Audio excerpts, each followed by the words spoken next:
E aí galera, tudo belezinha com vocês? Aqui é o professor Valmir Soares Júnior, mais uma vez chegando aqui para a leitura de mais uma norma brasileira de contabilidade, dessa vez a NBC-TG 03, demonstração dos fluxos de caixa. Volto a convidar vocês para conhecer meu site www.profvalmirsoaresjunior.com.br. Lá você pode ter acesso aos meus outros canais, principalmente o YouTube. Convido você a se inscrever se não for inscrito ainda, para acompanhar os vídeos que são postados lá semanalmente. E para ter acesso, para adquirir esse material em PDF do resumo das NBCs produzidos por mim, me chama lá no WhatsApp, lá no site tem um link para o meu WhatsApp, eu te explico como você deve fazer para adquirir o material, beleza? Então vamos começar sem mais delongas. NBC-TG 03, demonstração dos fluxos de caixa.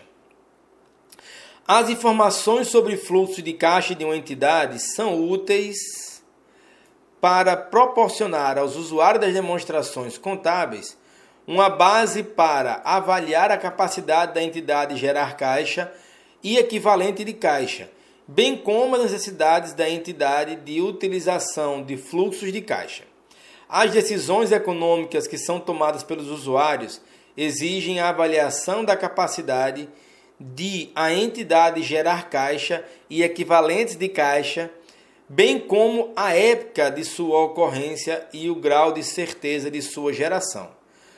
O objetivo dessa norma é requerer a prestação de informações acerca das alterações históricas de caixa e equivalentes de caixa da entidade por meio da demonstração dos fluxos de caixa, que classifique os fluxos de caixa do período por atividades operacionais, atividades de investimentos e atividades de financiamentos. A entidade deve elaborar as demonstrações de fluxo de caixa de acordo com os requisitos dessa norma e deve apresentá-las como parte integrante de suas demonstrações contábeis apresentadas ao final de cada período. Os usuários das demonstrações contábeis de uma entidade estão interessados em saber como a entidade gera e utiliza a caixa e equivalentes de caixa. Esse é o ponto, independentemente da natureza das atividades da entidade, e ainda que o caixa seja considerado como produto da entidade, como pode ser o caso de instituição financeira. As entidades necessitam de caixa essencialmente pelas mesmas razões, por mais diferentes que sejam as principais atividades geradoras de receita. Elas precisam de caixa para levar a efeito suas operações, pagar suas obrigações e proporcionar um retorno para seus investidores. Assim sendo, essa norma requer que todas as entidades apresentem demonstração dos fluxos de caixa. Sobre os benefícios da informação dos fluxos de caixa, a demonstração dos fluxos de caixa, quando usada em conjunto com as demonstrações contábeis, proporciona informações que permitem que os usuários avaliem as mudanças nos ativos líquidos da entidade, sua estrutura financeira, inclusive sua liquidez e solvência, e sua capacidade para mudar os montantes e a época de ocorrência dos fluxos de caixa, a fim de adaptá-los às mudanças nas circunstâncias e oportunidades. As informações sobre os fluxos de caixa são úteis para avaliar a capacidade de a entidade gerar caixa e equivalentes de caixa e possibilitam aos usuários devolver modelos para avaliar e comparar o valor presente dos fluxos de caixa futuros de diferentes entidades. A demonstração dos fluxos de caixa também concorre para o incremento da comparabilidade na apresentação do desempenho operacional por diferentes entidades, visto que reduz os efeitos decorrentes do uso de diferentes critérios contábeis para as mesmas transações e eventos. Informações históricas dos fluxos de caixa são frequentemente utilizadas como indicador do montante, época de ocorrência e grau de certeza dos fluxos de caixa futuros. Também são úteis para averiguar a exatidão das estimativas passadas dos fluxos de caixas futuros, assim como para examinar a relação entre lucratividade e fluxo de caixa líquidos e o impacto das mudanças de preço. Vamos a algumas definições.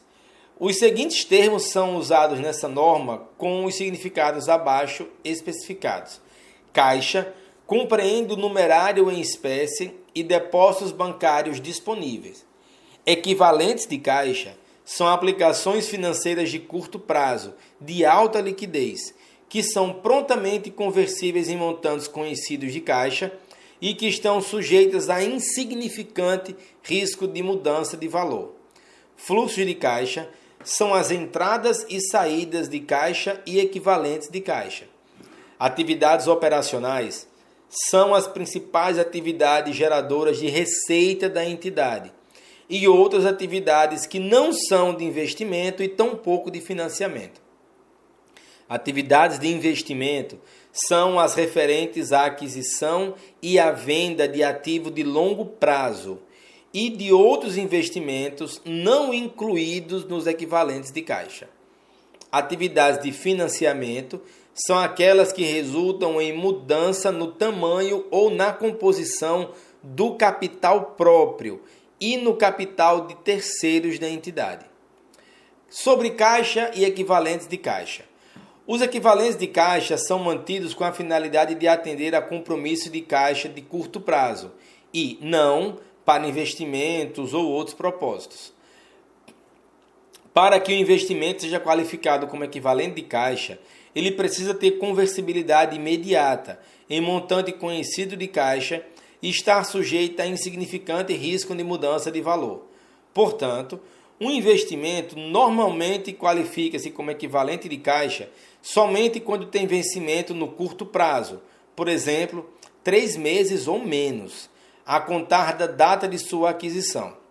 Os investimentos em instrumentos patrimoniais, de patrimônio líquido, não estão contemplados no conceito de equivalentes de caixa, a menos que eles sejam substancialmente equivalentes de caixa, como, por exemplo, no caso de ações preferenciais resgatáveis que tenham um prazo definido de resgate e cujo prazo atenda à definição de curto prazo, ou seja, 3 meses ou menos.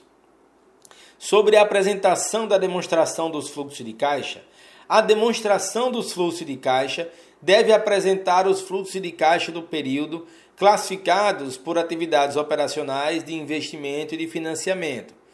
Sobre atividades operacionais, o montante dos fluxos de caixa advindo das atividades operacionais é um indicador-chave para a extensão pela qual as operações da entidade têm gerado fluxo de caixa para amortizar empréstimos, manter a capacidade operacional da entidade, pagar dividendos e juros sobre seu capital próprio e fazer novos investimentos, sem recorrer a fontes externas de financiamento. As informações sobre os componentes específicos dos fluxos de caixa operacionais históricos são úteis, em conjunto com outras informações na projeção dos fluxos futuros de caixas operacionais. Os fluxos de caixa advindos de atividades operacionais são basicamente derivados das principais atividades geradoras de receita da entidade. Portanto, eles geralmente resultam de transações e de outros eventos que entram na apuração do lucro líquido ou do prejuízo. Exemplo de fluxo de caixa que decorre de atividades operacionais são: letra A, recebimentos de caixa pela venda de mercadorias ou prestação de serviços. Letra B, recebimento de caixa decorrente de royalties, honorários, comissões e outras receitas. Letra C, pagamentos de caixa a fornecedores de mercadorias e serviços. Letra D, pagamentos de caixa a empregados ou por conta de empregados. Letra E, recebimentos e pagamentos de caixa por seguradora de prêmios e sinistros, anuidades e outros benefícios de apólice. Letra F, pagamentos ou restituição de caixa de imposto sobre a renda, a menos que possam ser especificamente identificados como atividade de financiamento ou de investimento. Letra G, recebimentos e pagamentos de caixa de contratos mantidos para negociação imediata ou disponíveis para vendas futuras. Sobre atividades de investimento, a divulgação em separado dos fluxos de caixa advindos de atividade de investimento é importante em função de tais fluxos de caixa representarem a extensão em que os dispêndios de recursos são feitos pela entidade com a finalidade de gerar lucros e fluxo de caixa no futuro. Somente desembolso que resulta em ativo reconhecido nas demonstrações contábeis são possíveis de classificação como atividades de investimento.